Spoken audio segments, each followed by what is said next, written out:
Award আমি যে দিয়েছি এটাকে আমি বেশি সম্মানিত মনে করছি। পরপর দুবার প্রমাণ হয়েছে শিল্পীরা আমাকে ভালোবাসে, তাদের ভালোবাসায় আমার শক্তি। প্রথমত শিল্পীরা মানুষের ভালোবাসার জায়গা, মানে এখানে যারা ছিলেন যাদের পাশে দাঁড়িয়ে আমি অ্যাওয়ার্ড দিয়েছি, অ্যাওয়ার্ড আমি যে দিয়েছি এটাকে আমি বেশি সম্মানিত মনে করছি যে অ্যাওয়ার্ড দেওয়ার যোগ্যতা আমার হয়েছে, আমার হাত দিয়ে অ্যাওয়ার্ড দিচ্ছে।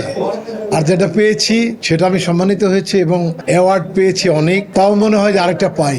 এটা মানে একটা ক্ষুধা তৈরি হয় এবং একটা অ্যাওয়ার্ড পাওয়ার পরে মনে হয় যে আমাকে আরো ভালো কাজ করতে হবে যাতে করে অ্যাওয়ার্ডগুলো থেমে না যায়, অ্যাওয়ার্ড যেন পেতেই থাকি। এই জন্য অ্যাওয়ার্ড দুটোতে আমি খুব আনন্দ পেয়েছি। স্যান্ডেলিনা সো, রূপচর্চায় আভিজাত্য। আমি আসলে আপনারা জানেন যে আমি এর আগেও সর্বোচ্চ ভোট পেয়ে সিনিয়র ভাইস প্রেসিডেন্ট হয়েছিলাম, তখন অনেক বড় বড় সুপারস্টারদের সাথে।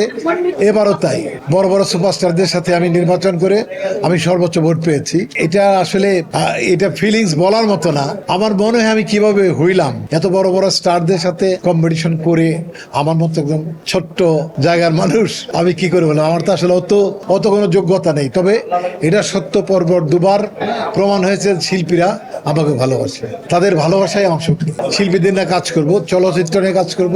যেহেতু চলচ্চিত্র শিল্পী সমিতির নেতা হয়েছি, আমরা চাবো যে চলচ্চিত্র বেশি বেশি নির্মাণ হোক, বেশি বেশি প্রদর্শন হোক। তার আগে হল বাড়াতে হবে, তারপরে চলচ্চিত্র নির্মাণ করতে হবে। প্রডিউসার যখন দেখবে যে সে ক্ষতিগ্রস্ত হচ্ছে না, তখন অনেকেই আগ্রহ দেখাবে মুভি তৈরি করার জন্য। আমরা এই স্টেপ বাই স্টেপ এই কাজগুলো করতে চাই। শিল্পীদের কাজের ক্ষেত্রটা অনেক বড় করতে চাই, যাতে করে শিল্পীরা সাহায্য পছন্দ করে না, তারা কাজ করতে চায়। অল্প টাকা হলেও প্রতিদিন যদি তারা কাজ করে পায়, ওটা তারা সম্মানিত বোধ করে। তাদের সম্মানিত হওয়ার জায়গাটায় আমরা পুরোপুরি দখল করে দিতে চাই। প্রথমত সে আমার সন্তান, সে আমার পক্ষে ভোট চাবে, এটা খুবই স্বাভাবিক। এটা প্রত্যেকটা অঞ্চলে এমপি চেয়ারম্যান সবার সন্তানরাই ভোট চায়, তার ক্ষেত্রে একই হয়েছে। আর তাকে যদি কেউ সমালোচনা করে, দুঃখ প্রকাশ করা ছাড়া কিছুই না।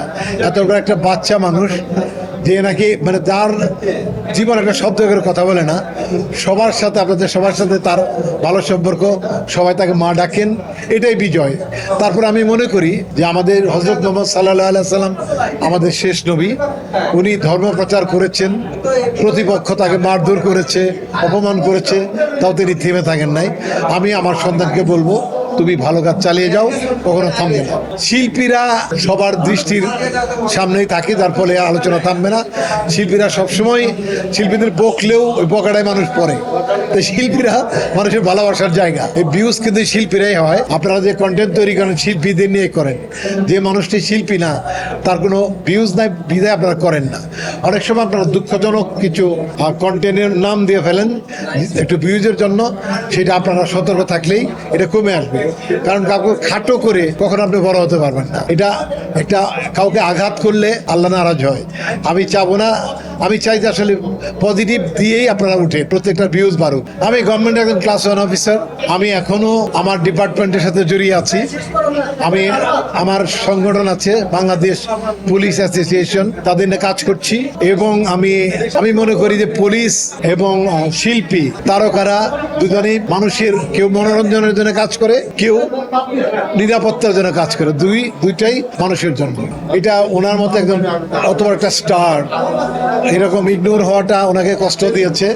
মানুষ কষ্ট পেলে অনেক সময় অনেক দুঃখের কথা বলে ফেলে। তো একটু আগে রুজিন আপু আমরা একসাথে ছিলাম। আমি বিশ্বাস করি যে আপুকে বুঝিয়ে আমরা সব মানিয়ে নিতে পারবো এবং আমরা তাকে লিডিং এ রাখবো, এই কমিটির লিডিং এ তাকে রাখবো।